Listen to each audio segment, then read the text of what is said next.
Hi, I'm Alan, and this is my channel. Alan talks about stuff. 1984 Revenge of the Nerds. Revenge of the Nerds, there will be spoilers. I encourage anyone that doesn't want this movie spoiled, go watch the movie and come back here. Revenge of the Nerds cast, Robert Carradine played Lewis. He's mostly known for Revenge of the Nerds franchise. Anthony Edwards played Gilbert. He's basically been in everything, from playing Goose in Top Gun to be a regular on ER.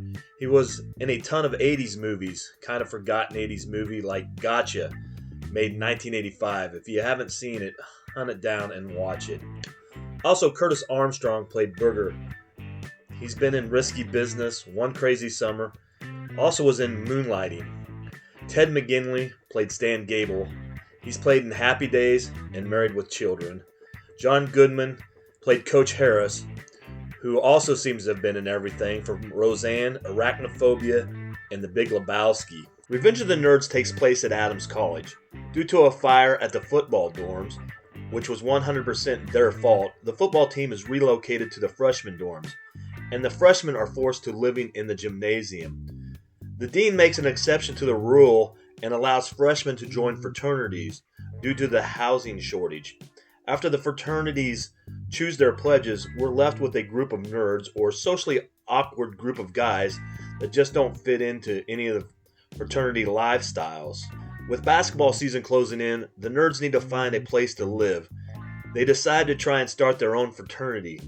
They find this ran-down house, but this leads to a perfect montage of a group of nerds fixing up a house in the time of one song. Lambda Lambda Lambda gives the guys a 60-day probation period, an all-black fraternity. They throw a party to try to impress the head guys at Lambda Lambda Lambda. The Pi Deltas agree to be dates at the party.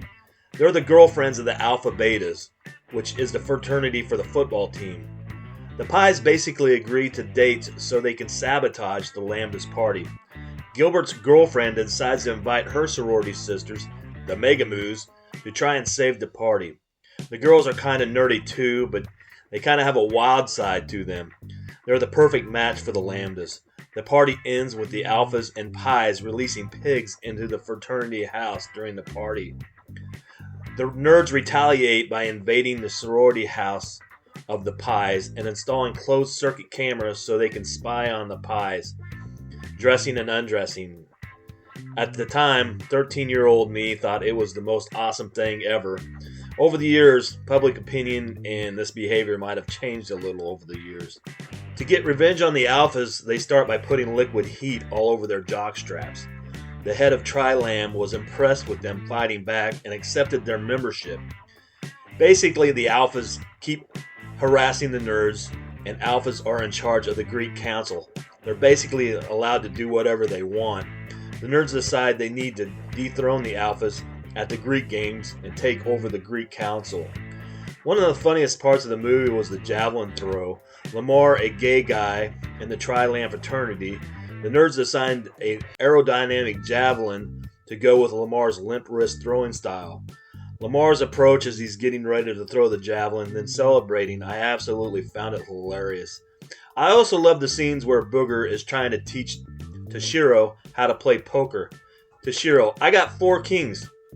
Booger, oh, you see, you got too many kings. You want to throw 3 of them away and redraw. Then later, Toshiro, I got a frush. Booger, what the F is a frush?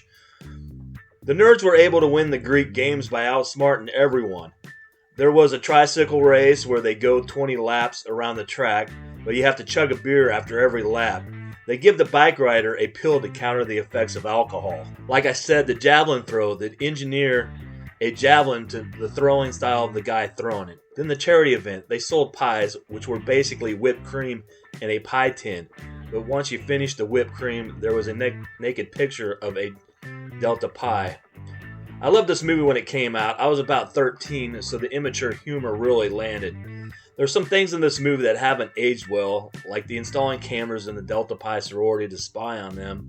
Oh yeah, there's a sexual encounter between Lewis and a Delta Pi, where Lewis puts on a costume of one of the Delta Pi's boyfriends and tricks her. She thinks she's having sex with her boyfriend. Apparently, the sex was so good she falls in love with her sexual abuser, which kind of seemed to be a thing in the 80s. There was a huge plot on the soap opera General Hospital, Luke and Laura, where Laura had been raped by Luke, but she falls in love with him and they later get married. I believe the Luke and Laura wedding set all kinds of TV rating records. I personally think anytime you watch a movie that's 30 plus years old, you're going to run into all kinds of problems like this. I think ultimately the movie had a great story. Remember, this was the 80s before computers got huge and we needed nerds to fix them. There weren't cool nerds dating hot actresses like in The Big Bang Theory. This movie kind of tackled bullying in the 80s, kind of let you see it through the eyes of the ones being bullied. They didn't just lay down and take it either. They fought back and basically beat the jocks at their own game, games that involved physical competition. Once again, this is Alan. This is my channel, Alan Talks About Stuff. Thanks for watching.